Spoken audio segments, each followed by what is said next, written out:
International yoga day కోసం విశాఖకు వీవీఐపీల తాకిడి మొదలైంది. ప్రధాని నరేంద్ర మోడీ 2 రోజుల పర్యటన మరికొద్ది గంటల్లో ప్రారంభమవుతుంది. సాయంత్రం ప్రధాని విశాఖకు చేరుకుంటారు. రేపు ఆర్కే బీచ్లో అంతర్జాతీయ యోగా డేలో పాల్గొంటారు.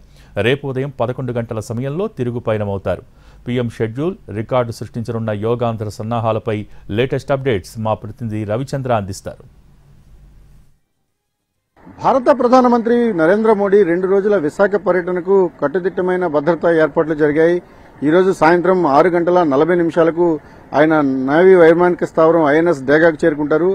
ఐఎన్ఎస్ డేగా నుంచి నేరుగా eastern naval command head quarters కు పీఎం వెళ్తారు. రేపు ఉదయం 6 గంటలకు ఈఎన్సీ నుంచి బయలుదేరి 6 గంటల 20 నిమిషాలకు యోగాంధ్ర కార్యక్రమంలో పాల్గొనడానికి ఆర్కే బీచ్ కు చేరుకుంటారు. ఆర్కే బీచ్ లో 6 గంటల 20 నిమిషాల నుంచి 7 గంటల 50 నిమిషాల వరకు, అంటే దాదాపుగా గంటన్నరకు పైగా ప్రధానమంత్రి ఆర్కే బీచ్ లోనే ఉండబోతున్నారు. ప్రధాన వేదిక దగ్గర యోగా కార్యక్రమం ముగిసిన తర్వాత ఇంటర్నేషనల్ యోగా డేలో పాల్గొన్న తర్వాత తిరిగి ఐఎన్ఎస్ డేగాకు వెళ్తారు. అక్కడి నుంచి చోళ గెస్ట్ హౌస్ కు చేరుకుంటారు. ఓవరాల్ గా అంతర్జాతీయ యోగా డే ను విశాఖకు వేదికగా ఎంచుకోవడం 11th ఇంటర్నేషనల్ యోగా డేకు సక్సెస్ చేయడానికి రాష్ట్ర ప్రభుత్వం విస్తృతమైన ఏర్పాట్లు చేసిన నేపథ్యంలో గడిచిన నెల రోజులుగా విస్తృతమైన కసరత్తు జరుగుతోంది. ఈ క్రమంలోనే రేపటి యోగా డేను పూర్తి స్థాయిలో విజయవంతం చేయడంతో పాటు రికార్డులను బదులు కొట్టాలనేది రాష్ట్ర ప్రభుత్వం యొక్క ఆలోచన. మొత్తం 22 రికార్డులను బ్రేక్ చేయబోతున్నారు. ఇందులో Guinness book of world records తో పాటు అనేక రికార్డులు కైవసం చేసుకోవడానికి రాష్ట్ర ప్రభుత్వం సన్నాహాలు చేస్తోంది.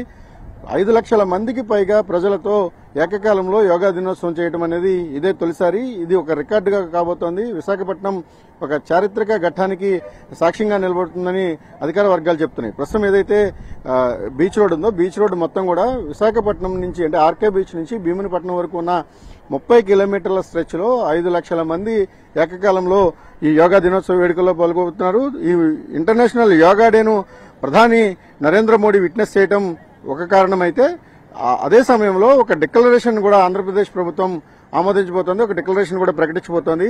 యోగాను నిరంతర ప్రక్రియగా చేయడం, యోగా ఆంధ్రప్రదేశ్ అంటే ఆరోగ్య ఆంధ్రప్రదేశ్ గా మార్చే క్రమంలో ఒక గేమ్ చేంజర్ గా రాష్ట్ర ప్రభుత్వం భావిస్తోంది. ఇందుకోసం నిత్యంగా, అంటే ప్రజల దైనందిన జీవితంలో యోగాను ఒక భాగస్వామిగా చేయాలన్న ప్రభుత్వ ఆలోచనలో భాగంగానే పెద్ద ఎత్తున యోగా డేను సక్సెస్ చేయాలన్న సంకల్పంతో ముందుకు వెళ్తోంది.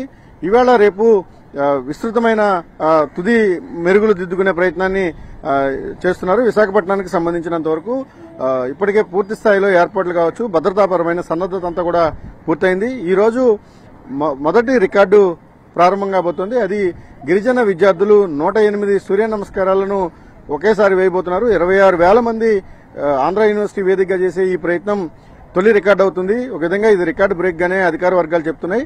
ఇక ప్రధాని రాక, వీవీఐపీల తాకిడి నేపథ్యంలో భద్రతాపరమైన ఏర్పాట్ల విషయంలో అధికార యంత్రాంగం విస్తృతమైన చర్యలు తీసుకుంది. 10,000 మందికి పైగా పోలీసులు విశాఖ నగరాన్ని తమ పరిధిలోకి తీసుకున్నారు. విశాఖ నగరం అంతా కూడా పోలీసు వలయంగా మారింది. 2,600కు పైన సీసీ కెమెరాల నిఘా మధ్య ప్రస్తుతం సిటీ సర్వేలెన్స్ కొనసాగుతోంది. ఎస్పీజీ ఇప్పటికే ప్రధాన వేదికలుగా అయిన ఆంధ్ర యూనివర్సిటీలో ఉన్న ఇంజనీరింగ్ కాలేజ్ గ్రౌండ్ కావచ్చు, లేకపోతే ఆర్కే బీచ్ ఏదైతే ఉంటుందో ఆర్కే బీచ్ లో ప్రధాని మోదీ యోగా చేసే ప్రాంతాన్ని తమ ఆధీనంలోకి తీసుకుంది. ఇక సీనియర్ అధికారులు దాదాపుగా 100 మంది వరకు ఐఏఎస్, ఐపీఎస్ అధికారులు పర్యవేక్షిస్తున్నారు. గడిచిన కొద్ది రోజులుగా మంత్రులు విశాఖలోనే ఉన్నారు. ఈ రోజు కూడా చంద్రబాబు విశాఖకు వస్తారు. వచ్చిన తర్వాత సాయంత్రం కలెక్టరేట్ లో ఫైనల్ రివ్యూ జరిగే అవకాశం కూడా ఉంది. ఇక మంత్రుల సమీక్షలు, అధికార యంత్రాంగం సన్నద్దత మధ్య ప్రధానమంత్రి నరేంద్ర మోడీ పర్యటన ప్రారంభం కాబోతుంది. ఆయన 2 రోజుల పాటు విశాఖలో ఉంటారు. ఎన్డీఏ ప్రభుత్వం అధికారంలోకి వచ్చిన తర్వాత 3వసారి ప్రధాని ఆంధ్రప్రదేశ్కి వస్తుండగా దాంట్లో విశాఖపట్నం అనేది చాలా కీలకం. విశాఖపట్నంలో ప్రధానమంత్రి ఈ రోజు రేపు కూడా ఉంటారు కాబట్టి ఆయన పర్యటన షెడ్యూల్ అంతా కూడా ఆసక్తికరంగానే జరగబోతోంది. ఇంటర్నేషనల్ యోగా డే అనేది ప్రధానంగా ప్రధాన పర్యటనలో